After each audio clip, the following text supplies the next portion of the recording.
to uncovering purpose. Now, purpose is known as the poor man's truth. Accessing our truth will take time, and there's ways to gateway into that and align to our purpose. Most humanity runs through about 8 purposes, but we're going to try and figure out yours, but understand it's in flux. It's very normal for it to go in and out, to change, and to move as you evolve, as you change, as new things come into your life. If you have a strong purpose in life, you don't have to be pushed. Your passion will drive you there. And what it means by there, that's your truth. Your passion will lead to your truth. And it will take a while with invoking the witness and getting that fortified for us to understand passion. So when it comes to that passion, we have to figure out a way to get to it, to get to our truth. And we do that through our purpose. Now, purpose is uncovered in about 8 categories of purpose. Everyone in the world lines up with one of these 8 purposes. And it's really simple. What I want you to do is kind of go through all 8. Some of them you will have ideas and goals in. Some of them are like, no, that just doesn't resonate with me. And that's okay. But I want you to do in each one of these, kind of give yourself a goal. So the first one is health and fitness. You only get one body in life. I spent 8 years working in a hospice watching people die. Now, the difference between a hospital and a hospice is care. In a hospital, they're trying to make you better. There's hope for life. In a hospice, it's really about quantity of days and putting quality into those quantity, not adding more time. So it's adding more quality. So in this situation, you only get one body. Now, some people go crazy and they want to maintain it and they become ultra marathon runners and bodybuilders, and that's their purpose. And you know what?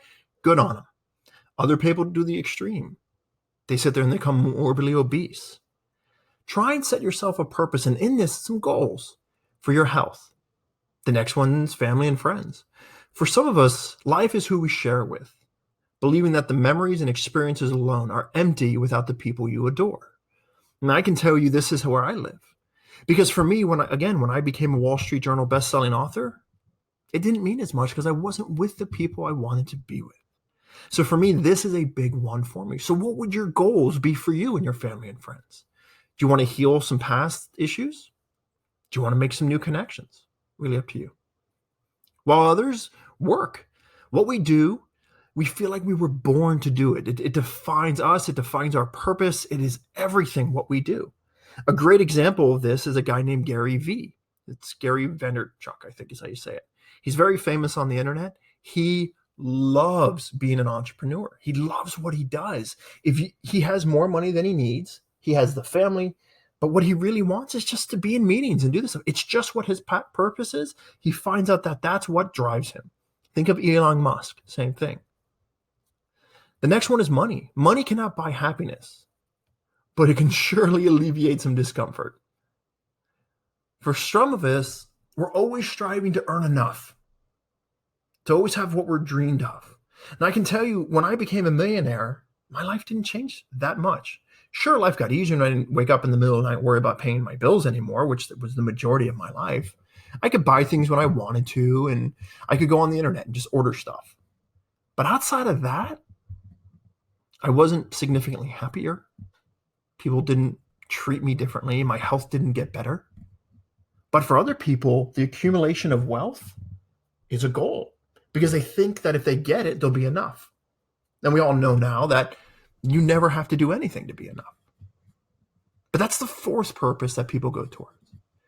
The next one is service to others.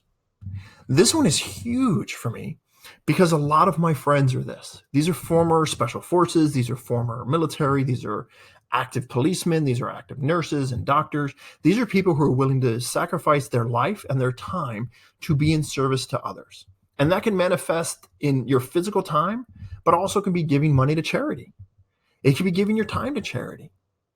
I have a family and they're amazing human beings. And this family always goes on Thanksgiving and they don't have a Thanksgiving dinner. They volunteer their time. That's a beautiful thing because that's what it is for them. For other, it's about spirituality. The gift of faith that you believe in a higher being and being in service to that higher being and the message and the people in that community. For some people, they love it. That's their connection to the world. That's what they do. For others, it's personal growth.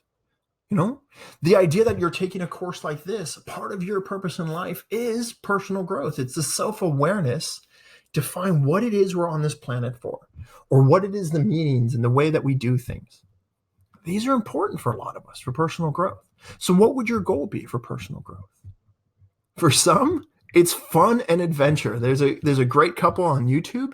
They ride around in their sailboat. They just had a little baby and they post YouTube videos, and all they want to do is travel the world in their big old catamaran. And that is their life. They love it. They have no desire to be in service to others.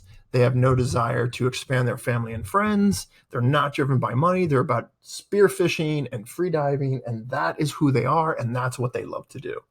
So for you, go through each and every one of these. Set a goal, uncover what's your purpose, and then rate them from a scale from 1 to 8. Which one has the highest meanings to you? That's your homework. Find it in your workbook and go through the process.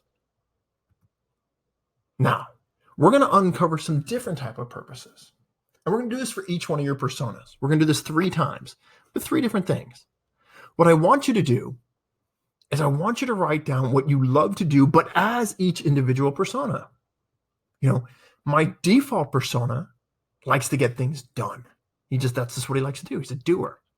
My lowest persona, his favorite thing to do, eat ice cream and sit around and maybe play video games. My warrior persona loves to work out. That's just what he loves. He just loves to do that. My ideal persona loves to be in love and be connected to the people I do love. Very different personas. So for you, open up the workbook and uncover your purpose for each and every one of these.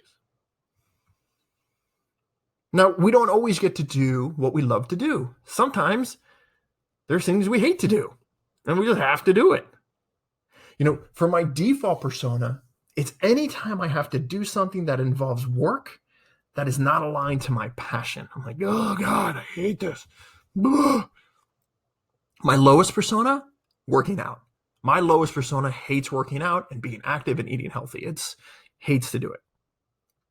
My warrior persona, giving in.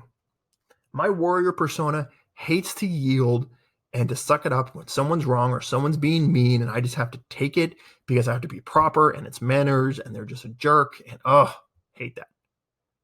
My ideal persona hates mediocrity. It hates normally when my lowest persona is doing anything. So what are yours? Write down yours for each and every one of these. This will help you uncover your purpose. Now, there's things that we hate to do, but we have to do. Diaper changing is a classic example of that. So, what is the things that you hate to do, but you know you have to do it? So, for me, on my default persona, that would be working out. Doesn't like to do it. Knows he has to do it, but I never wake up going, yay, I get to go work out today. Never going to happen. Never. For my lowest persona, it's probably eating healthy. Knows it has to do it. Don't like it, but has to do it. Got to suck it up and deal. My warrior persona hates it when I listen to my lowest persona. Absolutely cannot stand it, drives him out of his mind. But he knows that there's value in that. You know, we talked about the witness earlier. He knows that there's value. My ideal persona hates that I have to be lazy sometimes. That there are some times where I have to honor what my body's doing, that I'm not feeling well, and I'm just going to be lazy that day. Cannot stand it. So what are those for you? What are the things you've done? As you go through and you have these 12, you will start uncovering your purpose. And as you further uncover your purpose in the 8 categories, along with these 12, that's 20 different points of purpose. And that'll help you unlock it so that you can gain access to your truth. Now, we gave you the workbook, and these are smaller, shorter sections because a lot of it's being done with you. It's going through these steps and invoking them and finding these different ones and going through the process. So now we need to dream. Now, we want to do this from the ideal persona. So the first one is resources. And this was a question that changed my life. What would you do if there was no limit on time, money, and resources? See, I had this story in my mind that I had a business deal and I lost a lot of money, about $500,000. And I was devastated by this. It was with someone I deeply trusted, and it just didn't work out. I made some mistakes, and it hurt. And I sat there and I was like, God, if I just had that money back, could I go and do what I wanted to do? What would I do? And then a friend of mine sat down and we did this deal, and we realized that if we did this deal, I would get back more than what I lost, plus some. And it hit me in the middle of that. I was like, oh my God, if I got all that $500,000 back, I still don't know what I would do. I was using it as an excuse. So I sat there, I'm like, okay, let me try this again. What would you do if there was no limit on time, money, and resources? It's a very powerful, well-known question. From there, my lowest persona invoked itself, which was, what would you do if you knew you couldn't fail? Because my lowest persona was going, oh my God, you're going to have all this, you're going to have all these resources, you're just going to lose it again. And the reality is that's my lowest persona, just being afraid. So it's like, well, what would I do if I couldn't fail? Ask this for yourself. Now, we have to come back to the real world, right? You're going to fail. We know that. We want you to fail faster. There are all limits on time and money and resources.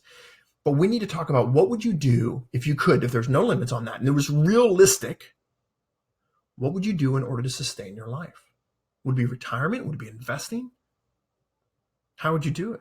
One of my clients is buying practices because they're in the medical field, and they're giving the people they're buying it with, so that they're buying established practices and then bringing in young doctors who buy in through bonds.